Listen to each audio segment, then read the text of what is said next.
sangre nos perdonaste, la sangre de Jesús nos perdonó y con esa resurrección nos otorgaron la vida eterna. Gracias, Señor. A ti la gloria y la honra por los siglos de los siglos. Amén. Den una ofrenda de palmas al Rey. Quisiera continuar, como le digo, la otra semana vamos a poner una pausa en este tema para concluir el siguiente domingo. Pero quedo impresionado por lo que Dios está haciendo y por la manera en la que me está permitiendo ver estas 4 perspectivas en relación a la Gran Comisión. Y yo espero, como lo he dicho siempre que enseñamos, que todos nosotros llevemos a la práctica las cosas que Dios a nosotros nos enseña. Y hoy quiero que le pongamos la lupa al Evangelio de Lucas. Ya hemos visto estos 2 evangelios y los puntos que resalta cada uno de los evangelistas en relación a la Gran Comisión. Es importante que usted recuerde que yo le he explicado cómo más o menos lo veo o lo vi y cómo el Señor me hizo entenderlo, ¿verdad? Para como aterrizarlo, porque digamos que Mateo vio la Gran Comisión desde un punto, Marcos desde otro. Yo le puse el ejemplo desde el norte, desde el sur, desde el este y el oeste. Pero aunque los 4 evangelistas, Mateo, Marcos, Lucas y Juan, lograron resaltar la Gran Comisión de diferente manera, es impresionante cómo el Espíritu Santo vincula los 4 evangelios y los complementa. Y entonces cuando fui a dar este curso de evangelismo a Monterrey, al final lo voy a hacer con ustedes, pero les dije, hermanos, necesito que, allá vimos los 4 evangelios y fueron 16 elementos que encontré en los 4 evangelios que tienen que ver con la Gran Comisión. Entonces le dije, miren, pongamos los 16 elementos en una hoja de papel y les dije, háganme una línea del tiempo, partida en 3, donde en el primer, segmento me pongan qué elementos son preparatorios. En el segundo segmento me pongan qué elementos son durante la Gran Comisión, y en el tercer segmento cuáles serían los elementos para dar un seguimiento a la gente que nosotros estamos yendo a alcanzar para Jesús. Y entonces ellos hicieron sus ejercicios en grupos y me presentaron sus propuestas, ¿verdad? Y terminando la enseñanza, pues entonces ya agrupé junto con ellos y saqué como que una línea del tiempo, porque estos 16 elementos intervienen en 3 tiempos de nosotros. El tiempo donde nos tenemos que preparar para ir, el tiempo en el que ya estamos haciendo la obra con el que no conoce a Jesús, y el tiempo donde nosotros tendríamos que dar un proceso de seguimiento a la gente que viene a los pies de Cristo. Pero por lo menos esto lo hemos visto por 2 domingos, y son los elementos de Mateo y de Marcos. Rapidito, ¿verdad? Mateo, subrayando lo que dice Mateo, dice que es importante que en la Gran Comisión se hagan discípulos. Bueno, no lo dice Mateo, sino Mateo dice que Jesús lo dijo. Diga conmigo, hacer discípulos. Y vimos ahí que eso es un proceso, ¿verdad? Que no es un evento, no es un día. ¿Quieres conocer a Jesús? Listo, vámonos. Sino que es un proceso. Luego vimos la palabra bautizando, que por cierto, Mateo no le da una acentuación al bautizo, sino que solo dice bautizándolos, ¿verdad? Y dice en el nombre del Padre, Hijo y del Espíritu Santo. Pero sí Marcos añade que al bautismo no puede darse a una persona si la persona no cree primero. Eso lo vimos la verdad pasada. Entonces ahí van tejiéndose, ¿verdad?, todas las características de la Gran Comisión. Luego finalmente aparece enseñando, y hablamos que se enseña la doctrina de Cristo, acompañados por su presencia indispensable. No le pone una fuerza, digamos, Mateo, a la unción del Espíritu Santo y al bautismo del Espíritu, pero Lucas y Juan sí.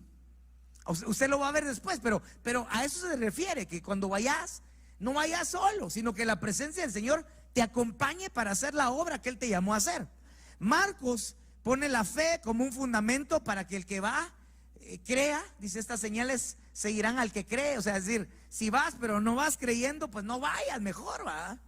Después, la proclamación del Evangelio. Hablamos de que ahí ya nos da un detalle, no solo como Mateo, que es la enseñanza de Cristo, sino que no nos tenemos que salir de ese margen, y que evangelio se traduce buenas noticias. Quiere decir que nosotros tendríamos que tomar los 4 evangelios y subrayar todas las buenas noticias que se le podría dar a alguien que no conoce a Jesús, para que esa persona conozca a Cristo. Por otro lado, aparece ahí fe y bautizo, se lo vimos. Y por último, todos lo hacemos, ¿verdad? Entonces ahí van 8 elementos de la gran comisión. Ahora, quiero leer rápidamente lo que Lucas describió con respecto a la gran comisión. Si me pueden apagar la calefacción, porque siento que aquí estamos así. Si me la pueden apagar, calientísimo. Dice Lucas 24, 45 y 40 en adelante. Entonces les abrió la mente para que comprendieran las escrituras. Okay, vea todo lo que subrayé para que lo trate de ver como yo lo vi, ¿verdad? Como algo importante. Y verso 46, y les dijo: así está escrito, que el Cristo padeciera y resucitara de entre los muertos al tercer día. Verso 47, y que en su nombre se predicara el arrepentimiento para el perdón de los pecados a todas las naciones, comenzando desde Jerusalén. Lucas 24, 48, vosotros sois testigos de estas cosas, y he aquí, yo enviaré sobre vosotros la promesa de mi Padre, pero vosotros permaneced en la ciudad hasta que sean investidos con poder de lo alto. Ok, rapidito, veo otra vez entonces los 4 elementos que aparecen ahí en el capítulo 24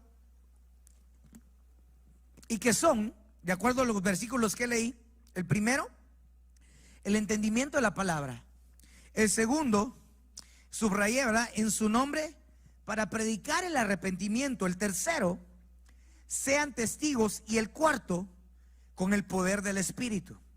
Mire los puntos que da Marcos, y usted puede leerlo si quiere. Si encuentra otro, venga y me lo dice, ¿va?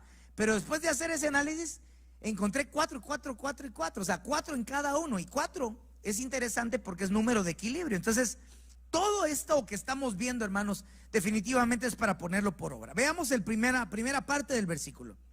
Entonces les abrió la mente para que comprendieran las escrituras. Okay. Yo no sé si usted ha tenido la oportunidad de explicarle algo a alguien que usted no entiende muy bien. Yo les decía a los hermanos que hace algún tiempo el apóstol Sergio Enríquez sacó un tema que a mí me costó comprenderlo, ¿verdad? Y ese tema era en relación al tribunal de Cristo, porque Corintios habla sobre que todos nosotros vamos a comparecer ante un tribunal que es el tribunal de Cristo, y que vamos a ser juzgados por las obras que nosotros hemos hecho. Que cuando él empezó a explicar, lo hizo distinto al juicio, al gran juicio del trono blanco que aparece en Apocalipsis, que ese ya no vendría a ser el tribunal de Cristo, sino vendría a ser el juicio del Padre. Entonces, cuando lo explicó y habló sobre tiempos, momentos, a mí me costó comprenderlo, y le tuve que dedicar algunas semanas para poder estudiarlo, comprenderlo y después enseñarlo. Pero ¿por qué le estoy diciendo esto? Porque mientras que yo lo estaba tratando de asimilar, se acercaron varios hermanos de la congregación a decirme: mire, ¿y cuándo va a compartir usted sobre el tema sobre el tribunal de Cristo? Y la respuesta que yo les di es: cuando lo entienda bien, lo voy a enseñar. Porque algunas veces nosotros quisiéramos explicar algo que ni nosotros todavía hemos entendido. Y ese es el problema en la gran comisión, de que tenemos a un montón de personas tratando de explicar algo que todavía no se entiende. Y viene el Señor, y antes de comisionarlos, de acuerdo a Lucas, dice que antes de mandarlos a predicar la palabra, antes de mandar a que ellos dieran el mensaje que tenían que dar, dice que Él les abrió el entendimiento para que comprendieran las escrituras. Y es aquí donde yo me siento, digamos, desafiado cada vez que yo enseño la palabra, y cada vez que tú eres llamado a predicar la palabra, porque la pregunta que yo me hago y que tú te deberías de hacer es: ¿entiendes lo que hablas? Es tan vago el entendimiento que puede llegar a tener un cristiano, que al final de cuentas, por eso cuando sale a compartir de Jesús, no logra compartir de Jesús, porque no entiende qué es el evangelio, no entiende cuáles son las buenas noticias, no entiende cómo se discipula a alguien, no entiende. Y entonces por eso es que después nos convertimos en dependientes de cursos evangelísticos, que ese no es el propósito. Yo se los dije allá en Monterrey, me invitaron para un curso de evangelismo, y que yo no vengo a darles un curso, porque yo he tomado más de 10 cursos de evangelismo y en realidad es que lo único que hacen es que a uno lo encapsulan y uno entiende el curso pero no entiende el evangelio, y para salir uno lo que debería entender es el evangelio.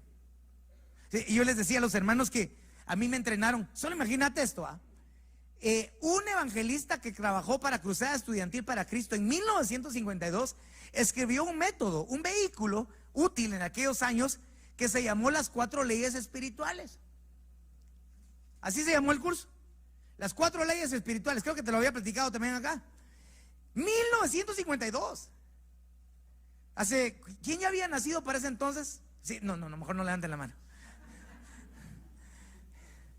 Tendría ahorita más o menos como 75 años, más o menos, ¿verdad? 76 por ahí. Y entonces a mí en la escuela donde yo estudié, el Instituto Bíblico, llegó un evangelista de Cruzada Estudiantil para Cristo y nos sacó el folleto de las 4 leyes espirituales y nos enseñó a evangelizar con las 4 leyes espirituales. Entonces era un folletito que tú llegabas, te lo tenías que aprender de memoria, lo podías decir leyéndolo con el brother, pero estaba tan encapsulado que si te sacaban de la conversación con la cual te habían entrenado, te quedabas frito, ¿ah? Yo les decía a los hermanos del Paso, esto sí me recuerdo que se los conté, que yo llegaba y en la práctica era: ¿qué tal? ¿Cómo estás? Mi nombre es José Carlos Gutiérrez. ¿Sabes que el hombre es pecador y por causa del pecado está separado con Dios y de los hombres? No, pues en la práctica era, no sabía. Pues bueno, por causa del pecado nosotros no podemos accesar a la presencia de Dios, pero luego el Señor mandó a Jesús para poder sacrificarse y darnos el perdón de pecados. Y la persona tenía que responder: wow, no lo sabía, o algo así, ¿va? En 1952 no sé ni cómo era el evangelismo, ¿va? Y total, uno tenía una ruta para platicar con la persona. Y cuando nos tocó hacer la práctica, la primera persona con la que yo hablé dice: ¿qué tal? Mucho gusto, mi nombre es José Carlos Gutiérrez. ¿Víctor qué? Víctor Díaz. Mucho gusto, don Víctor, joven Víctor. ¿Sabías que el hombre es pecador y por causa de eso está separado de Dios? Y él me tenía que responder que no, pero me dijo: sí sabía. Y yo me quedé así como que: no, dígame que no sabe, porque la conversación, o sea, me tiene que... Entonces el problema es que a veces nosotros no nos esforzamos por entender lo que vamos a hablar. Y esto dirá: bueno, me voy a esforzar para decir, hoy sí voy a entender. Esto debería de ser dado por el Señor y decirle al Señor. Y por eso Pablo oraba y decía: Señor, yo pido que el entendimiento, el corazón, los ojos del entendimiento de la iglesia sean abiertos para que comprendan. Y ahí habla de 4 dimensiones que se deberían de comprender de parte de Dios: la profundidad, bueno, ahí después se lo leo, pero hay 4 dimensiones que el entendimiento a veces tiene nublado. Pues nadie puede salir a predicar la palabra de Dios a las calles si no primero entiende lo que va a predicar. Y entonces viene el Señor, y como sabe que el hombre, diría por ahí el apóstol Luis, la brutencia es infinita, con su gracia, su misericordia nos visita para abrirnos el entendimiento y entender las escrituras, y que ahora que estamos bajo un entendimiento podamos llegar a hablar de aquel que nos rescató a nosotros. Mire lo que le estoy diciendo, diga conmigo: entendimiento, comprensión. Aparecen entonces los discípulos, ahora ya con una mente entendida, listos para compartir la palabra del Señor e ir a predicar las buenas nuevas del evangelio. Ahora, yo no quiero que me responda. En Romanos sí dice la Biblia, capítulo 11, usted lo puede leer después, versículo 8, que había en el pueblo de Israel en los tiempos de Jesús hombres que tenían un espíritu de estupor. La palabra estupor se oye fuerte, va, pero es que su mente tenía un letargo, un retraso para poder aprender. Así se le llama a la Biblia, un espíritu de estupor. Y que algunas veces hay cristianos, por favor, estamos hablando de los que se llamaban hijos de Dios. Cuando se recuerda que le dijo a la sirofenicia: es que el pan es para los hijos. Es decir, al pueblo que le venía a predicar, el pueblo no entendió porque tenían velados sus ojos, no entendían lo que él les decía. Porque el entendimiento no puede ser otorgado por un hombre, sino tiene que ser otorgado por Dios. Así que si nosotros no entendemos Este evangelio tan poderoso. Ahora nosotros podemos ver por qué nos cuesta tanto predicar a Cristo. Diga conmigo: entendimiento y comprensión. No estoy queriendo ofender a nadie, ¿verdad? Por eso digo, yo mismo me hago la pregunta: ¿será que estoy entendiendo lo que voy a predicar? ¿Sabe qué me pasa a mí a veces? Y se lo digo con sinceridad. A veces leo cosas y digo, wow, entiendo. Pero cuando logro entenderlo, me siento como que logré un home run en el diamante de béisbol. Pero qué rico es poder entender las palabras del Señor.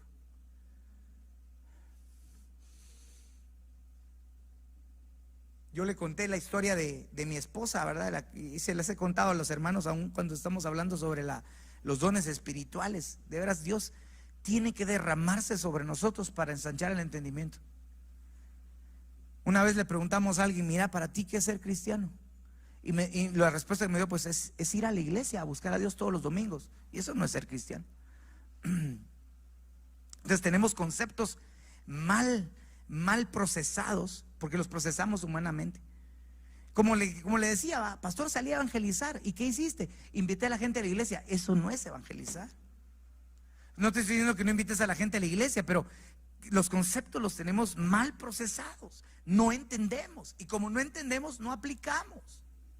La pastora invirtió en algunos años, aquellos años mozos del inicio de la congregación, como 20 minutos para explicarle a una hermana qué era la oración, porque no entendía la hermana. Decía: pues es que la Biblia dice que hay que orar sin cesar. Entonces quiere decir que todo el día tengo que estar con mi velo orando, mientras cocino, mientras me baño con velo. Llegó la hermana, pero con un verdadero conflicto, digno, pues. Igual, mira, me recuerdo la historia del etíope que decía, leyendo el libro del profeta Isaías, acabando de salir de adorar en Jerusalén, y le dice: Felipe, ¿entiendes lo que lees? Y él dice: no lo entiendo, porque si no hay quien me explique. Entonces yo creo que los pastores tenemos que facilitar el proceso de comprensión. Digan amén. Pero igual, si nosotros tratamos de diluir la enseñanza, y una manzana más una manzana son 2 manzanas, y todavía así no nos entienden lo que decimos, no es asunto de nosotros, sino que es asunto que ahora Dios tiene que intervenir para decir: Señor, ábreles el entendimiento. Y ahora pues es orar. Entonces mi esposa le empezó a explicar: no, mire, hermana, es que hay oración del atrio, oración del lugar santo y oración del lugar santísimo. Hay incienso en los 3 lugares, y mire esto, mire lo otro, el humo que sube el sacrificio, luego el incienso del lugar santo, y luego el incienso del lugar santísimo. Y entonces empezó a explicar, y al final de los 20 minutos la hermana le dijo: bueno, entonces no tengo que orar. Y yo dije: qué difícil es comprender, ¿verdad? Porque entonces ella todo lo interpretó con que no hay que orar, y tampoco eso dice la Biblia. Diga conmigo: entender lo que voy a predicar. Bueno, pero quiero seguir. Aquí está el verso que te dije de Pablo, ¿verdad? Efesios 1:18 dice: pido que Dios los ilumine con entendimiento para que vean su verdad y sepan lo que tienen preparado para sus escogidos. Entonces podrán participar de las ricas y abundantes bendiciones que Él ha prometido a su pueblo santo. Verán también lo grande que es el poder de Dios, que Dios da a los que creen en Él. Es el mismo gran poder, y con el que Dios resucitó a Cristo de entre los muertos y le dio el derecho de sentarse a su lado en el cielo. Usted lo puede buscar en su casa. Mire este otro punto rapidito. Dice: y que en su nombre se predicara el arrepentimiento para el perdón de los pecados a todas las naciones. Esto no lo dice ni Mateo, ni lo dice Marcos. Le decía a un hermano esta semana que algunas veces nosotros predicamos al estilo Marcos el evangelio, o predicamos al estilo Juan o al estilo Mateo, y que ahora tendría que cambiar nuestra manera de predicar, compilando los 4 evangelios para dar un mensaje de Jesús. Porque se recuerda que la acentuación de Mateo era el discipulado. Diga conmigo: la enseñanza. La acentuación de Marcos era la proclamación del evangelio. Yo le dije que la proclamación es una prédica de buenas noticias. Diga: buenas noticias. Pero ahora viene Lucas y no nos habla sobre el discipulado, y tampoco nos habla sobre las buenas noticias, sino que ahora Lucas hace su bandera de evangelismo el arrepentimiento. Y esto ya me suena más a la primera predicación que dio el Señor, diciéndole al pueblo: arrepentíos porque el reino de los cielos se ha acercado.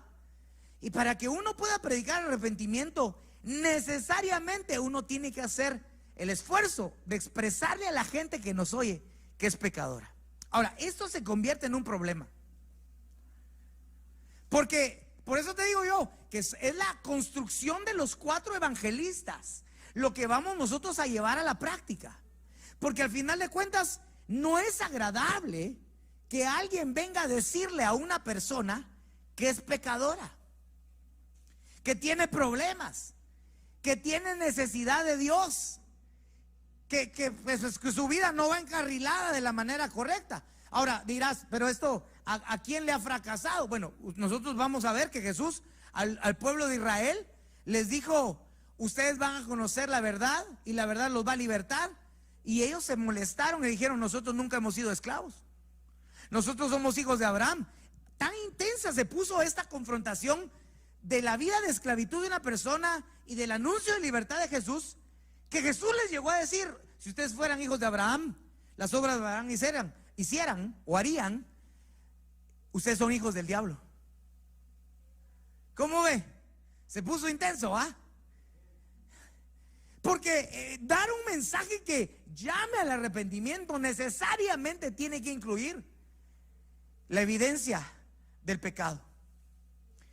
Y dirá: ¿y cómo lo vamos a encajar? No, me gusta más solo el discipulado, me gusta más solo buenas noticias. Pero viene, y ayer me lo decía un hermano, fíjese, tuvimos reunión de varones en El Paso, y no habló en toda la reunión, pero cuando terminó la reunión, digo: yo quiero, no hablo mucho, pero quiero decir algo.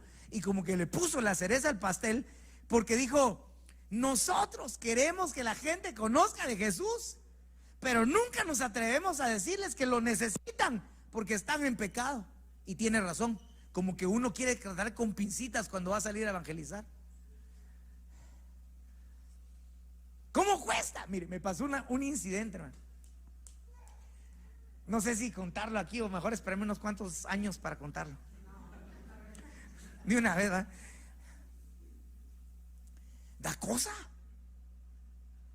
Da cosa. Mejor no lo voy a contar. Es que de veras, mire, uno dice: Señor, ayúdame a ser sensible y no señalar lo que está incorrecto. Pero hay hermanos que vienen necesitados de escuchar que no están caminando bien, y que algunas veces nosotros en esta proclamación del evangelio ni siquiera les hemos dicho: tener razón, está mal lo que estás haciendo, sino que para no herir susceptibilidades nos quedamos callados. Y el mensaje del evangelio que enriquece a Mateo y enriquece a Marcos es que tenemos que decirle a la gente que es pecadora y que necesita de un redentor. ¿Está conmigo? Mira, es decir, en la tienda puedes toparte con una persona y te dice: ¿sabe qué? Es que no diga nada. Y tú eres cristiano, pero te diga: no diga nada, pero yo tengo 2 mujeres.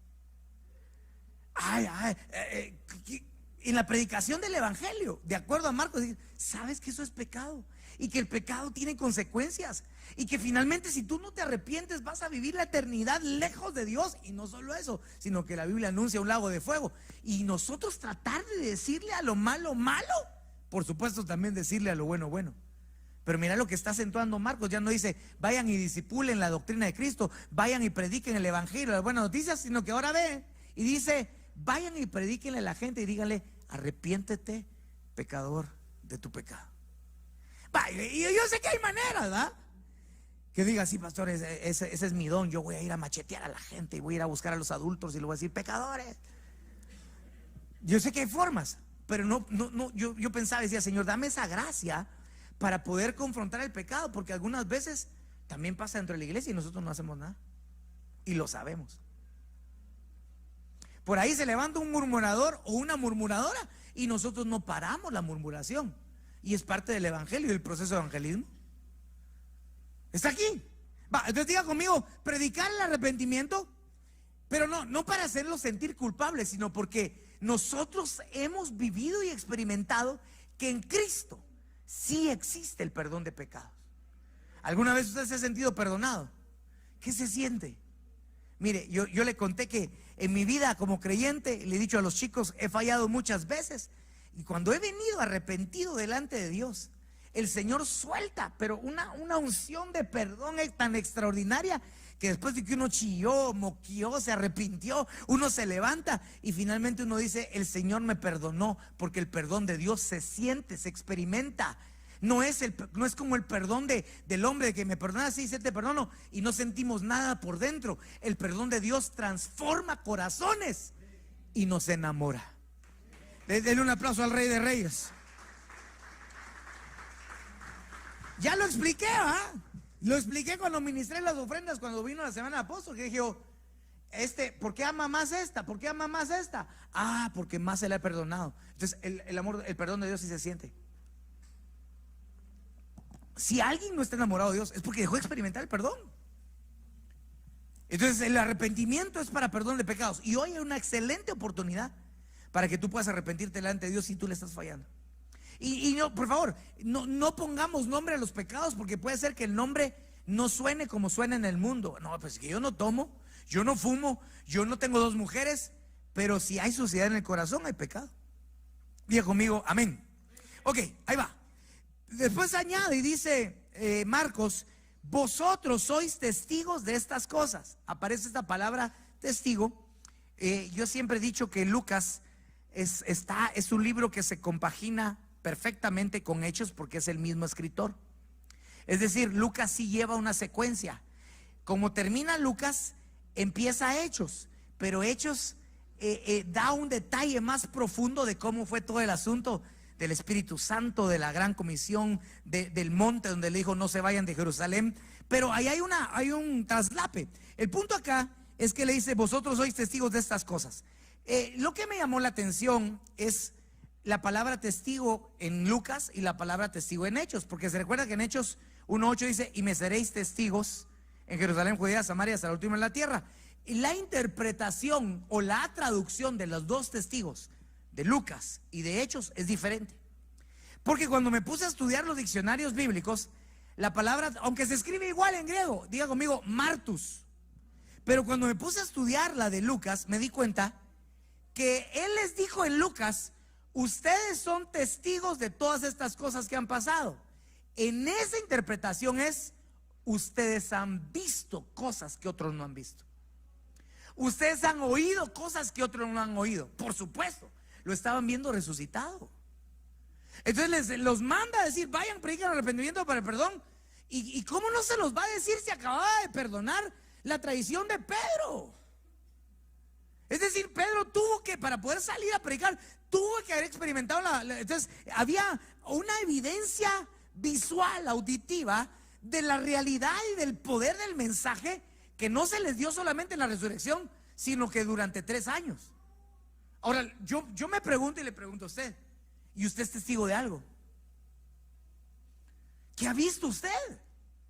¿Qué ha oído? Porque entonces, sí, vamos a salir a predicar, arrepentimiento sí, pero si no hay un impulso que te lleve por eso nos quedamos sentados en la banca y es más cómodo estar aquí, porque no hemos visto nada.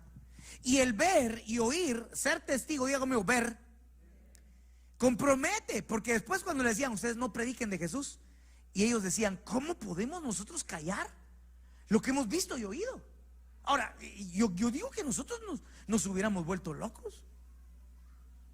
Al que crucificaron, al que lo vimos desangrarse, al que vimos que le clavaron una espalda, una lanza en el costado y que salió sangre y agua, al que vimos que se lo llevaron a la tumba, que le pusieron el sudario de muerto, que lo enterraron y le pusieron una piedra enorme en la tumba, después se nos aparece, porque así dice la Biblia, que Jesús se aparecía y se desaparecía. Resucitado pues, tenía capacidades que nosotros no tenemos, pero se les aparecía. Y ahí después va a ver en Juan, me pegó duro ese. Juan es uno de mis favoritos en los evangelios. Pero bueno, el punto es que se les aparecía y cuando lo veían cerradas las puertas, cerradas las ventanas, aparecía Jesús, le decía paz a vosotros, porque paz a vosotros era un saludo, pero también era una administración. Ahí lo voy a explicar después. El punto es que, ¿qué hubiéramos hecho nosotros? Mire, si con cosas que no vemos somos chismosos, con las que vemos yo digo que nos volveríamos locos. Jesús resucitó. Entonces, en Lucas hace una acentuación con respecto a lo que se ve y lo que se oye, la palabra. Ustedes han visto, ustedes son testigos de todo lo que hemos vivido. Sanidades, milagros, enseñanzas profundas, palabra transformadora. Y mire, aquí podemos compaginar un montón de cosas que dice que cuando Jesús hablaba, por lo menos tenían un saborcito las palabras de Jesús, a tal grado que los discípulos de Maús decían: con razón ardía nuestro corazón cuando en el camino nos iba hablando estas cosas, porque durante toda la vida, durante 3 años, cada vez que les hablaba, el corazón de ellos se encendía en fuego. Entonces, con razón, lo que sentía ahorita mientras me hablaba era lo que sentía cuando él estaba vivo, cuando no había muerto. Y él es Jesús. Quiere decir que la palabra del Señor tenía un efecto poderoso en el corazón de la gente que lo escuchaba. Ahora la pregunta que yo me hago, perdón, me la hago yo. ¿Y qué he visto? Híjoles, ¿qué he visto? ¿Qué he oído? Hay gente que está muriendo sin Jesús, lo decíamos ayer en El Paso, y que sin duda se nos va a cargar a nosotros la factura por no predicar lo que tenemos que predicar. La diferencia entre Lucas y Hechos es que la palabra testigo de Hechos tiene relación a la muerte. La palabra testigo de Lucas no la tiene así. Sean testigos de lo que han visto. Ustedes son testigos de lo que vieron. Pero allá, cuando venga sobre ustedes el Espíritu Santo, dice: me seréis testigos. Esa palabra otra vez, martus, ya no se traduce como lo que vieron, sino ustedes morirán por causa de mi nombre. Entonces el evangelismo, la gran comisión, tiene que ver también con morir. Y no estoy hablando físicamente, estoy hablando incluso algunas veces a nosotros mismos, y tal vez en algunas naciones sí físicamente, ¿verdad? Mire este último punto acá. Dice: y he aquí, yo enviaré sobre ustedes o sobre vosotros la promesa de mi Padre, pero vosotros permaneced en la ciudad hasta que seáis investidos con poder de lo alto. Diga conmigo: bautismo en el Espíritu Santo. Mateo como que lo dejó ver, porque dijo: he aquí, yo estaré con vosotros todos los días hasta el fin de los tiempos. Pero se recuerda que el Señor habló y anunció en los evangelios que Él se iba, pero venía otro a sustituirlo, ¿eh? Venía el Consolador, que Él iba a estar con nosotros. Acá Lucas sí hace una acentuación fuerte en la llenura del Espíritu Santo, y obviamente también lo menciona en el libro de los Hechos. Hay una necesidad profunda de buscar al Espíritu Santo de Dios, o debería de haber, de llenarnos con el Espíritu Santo de Dios. Y yo sé que hoy es Santa Cena y va a ver cómo lo voy a vincular, porque siento que Dios me ha estado abriendo muchas puertas. Ya después le contaré un poquito más a detalle qué puertas son, para que nosotros invirtamos nuestra vida en el evangelismo y que salgamos a hacer la obra que Dios nos llamó a hacer. Y que pues sí, es rico estar en una iglesia y tener la cultura de asistir por lo menos los domingos, pero en realidad no es esa la tarea de nosotros. Y yo sigo siendo confrontado. Cuando yo enseñé el capítulo 4 de Hechos, yo le expliqué a usted que yo lo vi de esta manera: como que Dios a nosotros nos diera 4 porciones de bendición, para que nosotros pudiéramos salir y decir a la gente: de lo que tengo te doy, toma la porción que te corresponde. Y lo vi así porque en Hechos se menciona que nosotros los ministros capacitamos a la iglesia para hacer la obra del ministerio y para edificar el cuerpo de Cristo. Y la edificación del cuerpo de Cristo debe de ser necesariamente en una comunidad de creyentes, pero la obra del ministerio no necesariamente es aquí. La obra del ministerio es la que Jesús hizo, y lo que Jesús hizo es predicar el evangelio a toda criatura. Diga conmigo: llenura del Espíritu Santo. Entonces, según el evangelio de Lucas, y quiero que mis hermanos me vayan ayudando, porque quiero ministrar la cena del Señor hoy con un verso, pero quiero recapitular aquí con ustedes rápidamente. Según el evangelio de Lucas, estos son los 4 elementos que tendría la gran comisión: entender la palabra, en su nombre predicar el arrepentimiento, ser testigos, y el último puse ahí: ser llenos del poder del Espíritu Santo. Diga conmigo: llenos del poder del Espíritu Santo. Entonces no quiero que quiten el dedo del renglón la otra semana voy a hacer una pausa para poder hablar sobre la edificación de la casa del Señor. Y repito, tiene mucho sentido espiritual y también natural para que usted lo aplique si usted está a punto de edificar un hogar, una familia, una casa. Pero yo quiero que usted vea que al final de estos 4 temas que estoy compartiendo los días domingos, la iglesia tendrá una responsabilidad mayor a la que tal vez ha pensado tener. Una responsabilidad mucho mayor a la que tal vez ha pensado tener. Y yo me comprometo a predicar el evangelio a toda criatura, pero también la iglesia debe estar comprometida. Dice amén. Ok, entendimiento de la palabra. En su nombre predicar el arrepentimiento, ser testigos y llenos de poder del Espíritu Santo. Habrán ahí amigos en el trabajo, amigas en el trabajo, vecinos en la colonia, empleados que tú tengas en tu lugar, que necesiten el mensaje que hizo efecto en ti. Predica el evangelio.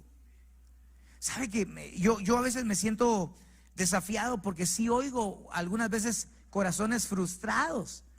Es que ya lo invité a la iglesia y no quiere. Hermano, de veras, es como que quisieras invitar a alguien a ver un partido de fútbol y no le gusta el fútbol.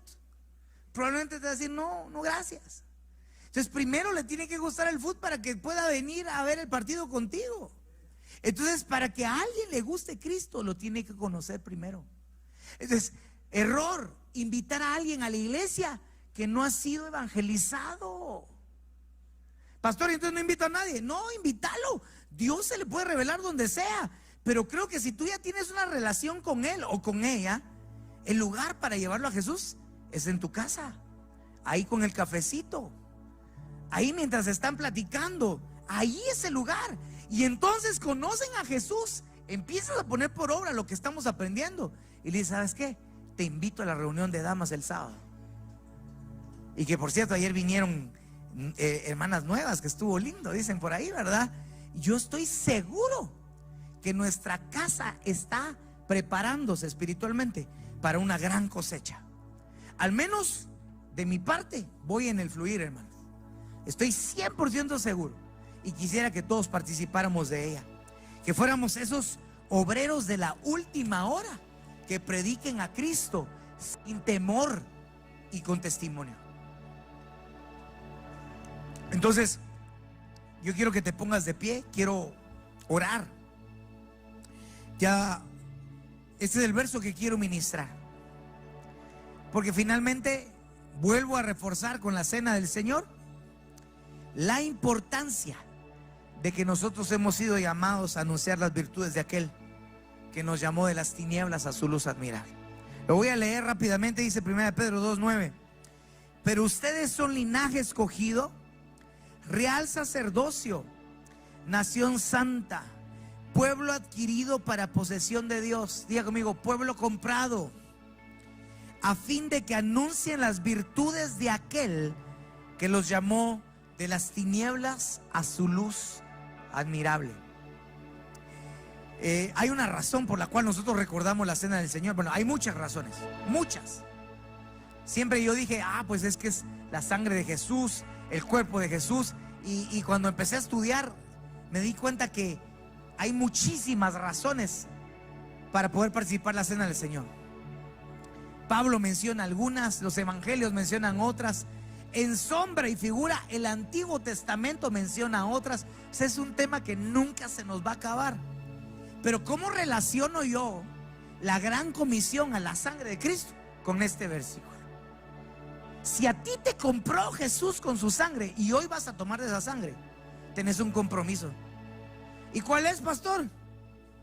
Bueno, me hizo linaje escogido, real sacerdocio, nación santa, pueblo adquirido. Pero el compromiso que me dio al darme todas estas virtudes o capacidades es que yo, José Carlos Gutiérrez, anuncie las virtudes, las bondades, las bendiciones de aquel que me llamó de tinieblas a su luz. Que pueda llegar a decir, Dios ha sido bueno conmigo. ¿Te sabes esa? Dios ha sido bueno. Tócala, porfa.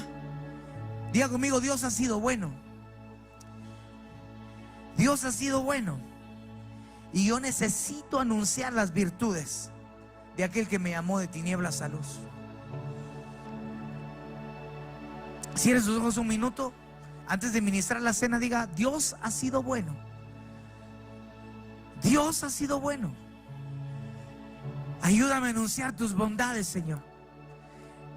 Tus virtudes, tus capacidades. Todo lo que has hecho conmigo, la gente lo debe de saber. Todo lo que has hecho conmigo, la gente lo debe de saber. Tú me compraste con tu sangre poderosa. Diga conmigo: Dios ha sido bueno. Dios ha sido bueno.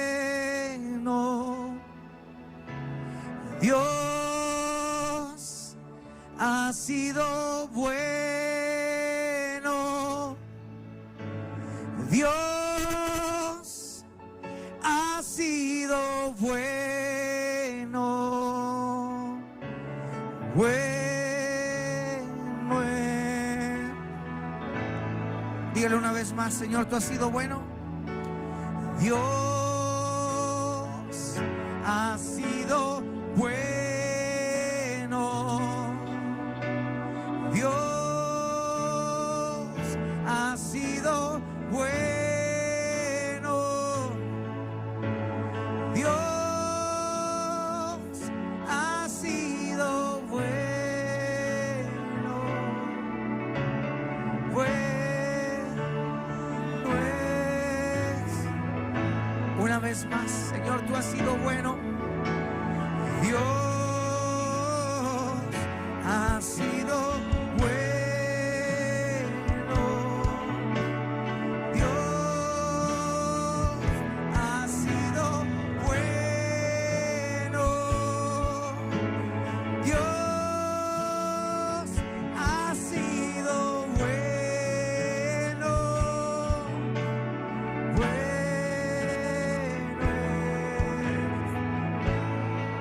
Señor, hoy, antes de ministrar tu cena, quiero recordar y apuntarle a tu pueblo que la razón, una de las razones por la cual tú pagaste un precio de sangre, aparte de perdonarnos, darnos vida eterna, darnos redención, una regeneración, una de las razones es que tú nos llamaste a anunciar las virtudes de aquel que nos llamó de tinieblas a luz. Y es una luz admirable. Hoy yo vengo a declarar tus bondades sobre mi vida, sobre mi matrimonio, sobre mi familia y sobre la congregación que tú me pusiste a pastorear en Juárez. Señor, no puedo callar lo que he visto y lo que he oído.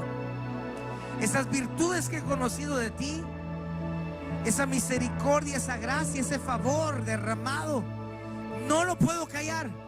Señor, recuerda a tu pueblo cuando estemos ministrando la Santa Cena, que nosotros fuimos comprados para predicar tu palabra, para discipular a otros, para predicar el arrepentimiento y perdón de pecados a través del arrepentimiento.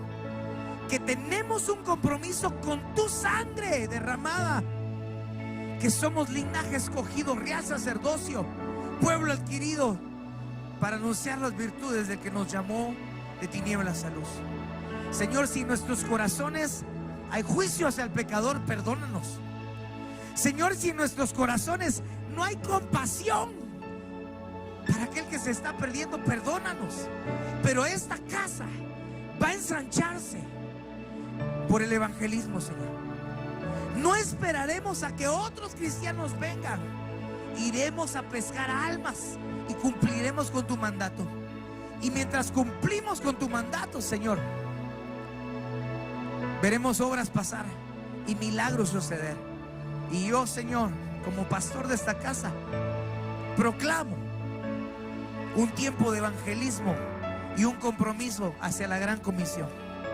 En el nombre poderoso de Jesús, permítenos en el mes de diciembre culminar esto con una comisión que venga de parte de tu Espíritu Santo. En el nombre poderoso de Jesús. Vamos a repartir los elementos. Póngase a cuentas con su Dios. Póngase a cuentas con el Señor.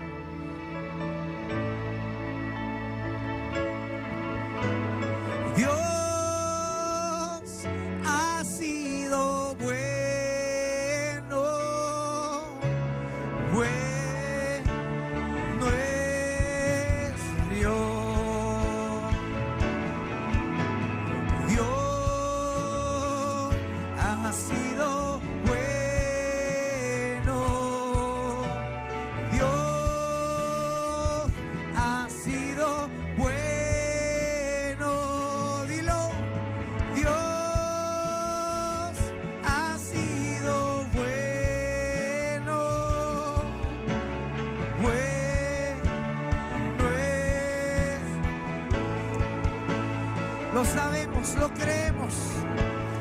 Tú no has fallado, has sido bueno. Dios ha sido bueno. Dios ha sido bueno. Bueno es Dios. Nos ponemos a cuentas delante de ti, Señor. Mientras recibimos los elementos, reconocemos que nuestra naturaleza, Señor, tiene faltas delante de ti. Perdona nuestros errores, como decía el salmista, aún aquellos que me son ocultos. Si tú encuentras en mi corazón algo incorrecto, apúntalo, apúntalo. Porque mi anhelo es resolverlo en esta tierra. Si algo, Señor, he de confesar, mi anhelo es confesarlo hoy, delante de ti, y ponerme a cuentas contigo y decirte: Señor, cuida mi corazón, ayuda mi corazón, restaura mi corazón. Señor, hoy yo creo que tu palabra siempre llega de manera oportuna y que tu Espíritu Santo también nos ministra a nosotros de manera oportuna.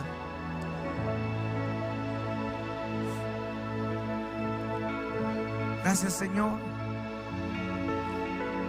Si usted todavía no tiene elementos, levante su mano para que los hermanos lleguen ahí a su lugar.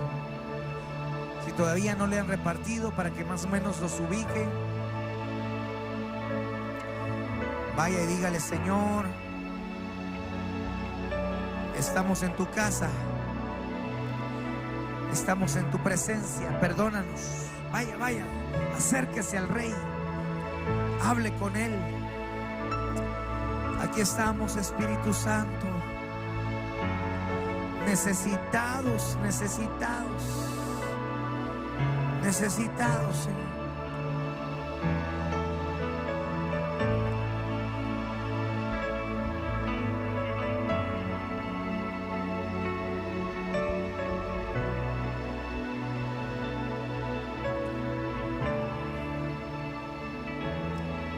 Proclamaré tus bondades,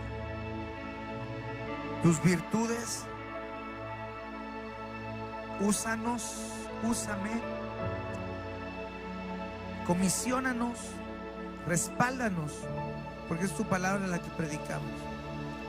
Hoy recordamos que somos un pueblo comprado a precio de sangre, la sangre de tu Hijo Jesucristo, quien fue molido en la cruz del Calvario por amor a nosotros. Con el pan en tu mano, dile: Señor, gracias por tu cuerpo, por tu sacrificio. Yo tomo este pan recordando lo mucho que tú padeciste por amor a mí. Come el pan en el nombre de Jesús.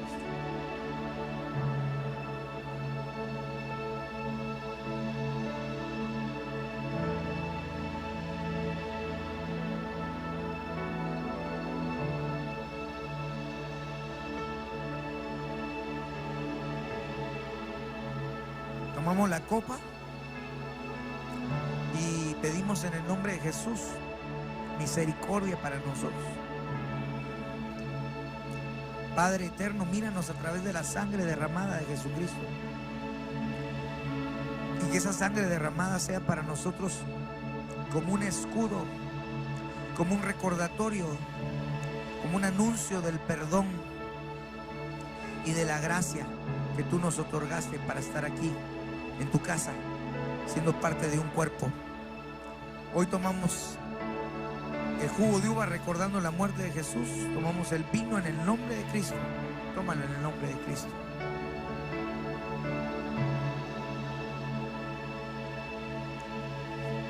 Agradézcale al Rey.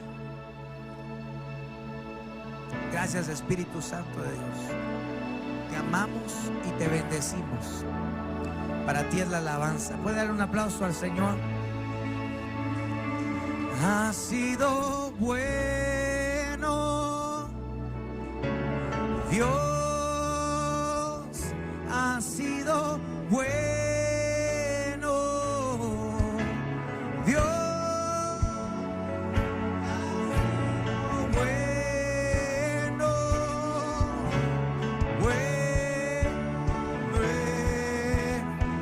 más diga: Dios ha sido bueno. Dile: Dios ha sido bueno. Dios